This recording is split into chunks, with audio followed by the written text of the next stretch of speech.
kazwai zvakare vana vaMwari mufaro wangu kuchingamidza kuchirongwa chedu chemazuva ose Nhai Pastor. Pachirongwa pano kune watanga kuti bata nhasi tiri kuedza kubatsirana kupindura mibvunzo yetogononge tinayo inopindurwawo zvakare neumbowo hunowanikwa mukati meBhaibheri. Saka munotumira mibvunzo yenyu, Mwari achitipa nguva nekutibatsirawo tinobatsirana kupindura mibvunzo iyoyo. Either panhamba dziri paskrini iko zvino izvi kana panhamba dzinoti 0772918335. Saka regai tiverenge mibvunzo wabvunzwa neimwe hama yedu muzuva ranhasi uri kuti iwo Nhai Pastor, zvinoreva here kuti Holy Spirit yaisavako panguva yaJesu sezvo akazovimbisa kuti mweya mutsvene achauya? Okay? What I'm going to do, ndichangoverenga verses only from the Old Testament kuti zvinyatsotsimbidzirika mumusoro medu kuti mweya mutsvene anga agara atongoripo. Jesu akatozouya panyika panapa mweya mutsvene atoripo. Tozotsanangura kuti saka paiti mweya mutsvene achauya zvairevei. Genesis chapter 1 verse 2. And the earth was without form and void, and darkness was upon the face of the deep, and the Spirit of God moved upon the face of the waters.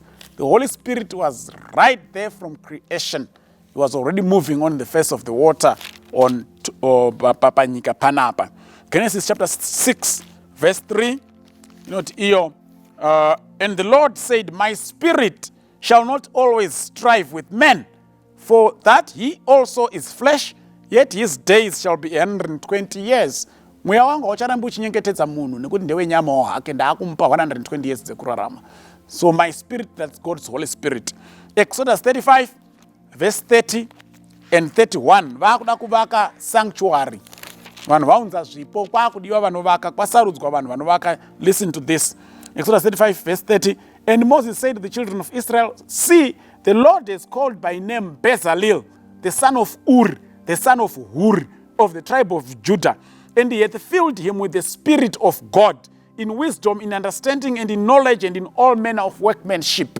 So, Moses arikisa pachena kuti, papa kuwakiwa sanctuary, God had to bestow his spirit on Bezalel, mwanakomana wa Uri, mwanakomana wa Hur, kuti aite avake sanctuary izvi neunyanzvi achitungamirwa nekubatsirwa nemweya mutsvene. So the Holy Spirit was already here on earth even by time iyoyo. Psalm 51 verse 11. Psalm 51 verse 11. Cast not away from your presence, and do not take away your Holy Spirit from me. David clearly spells it out. Do not take away your Holy Spirit from me. Kuda kuti David aitoziva kuti mweya waMwari aigara pamusoro pake, ende Mwari akabvisa mweya mutsvene pamunhu, kuda kuti munhu iyeye arambwa naMwari, haachakwanisi kutendeuka munhu iyeye, because it is the function of the Holy Spirit to convict and to convince someone kuti ari kutadza, anofanira kurekedza. Saka David even time yake arikumbira kuna Mwari, ndokumbirawo musabvisa mweya wenyu mutsvene pandiri, ndakakanganisa, ndakatadza, ndiregerere iyo. Create in me a new heart, ndo pairi verse iyoyo.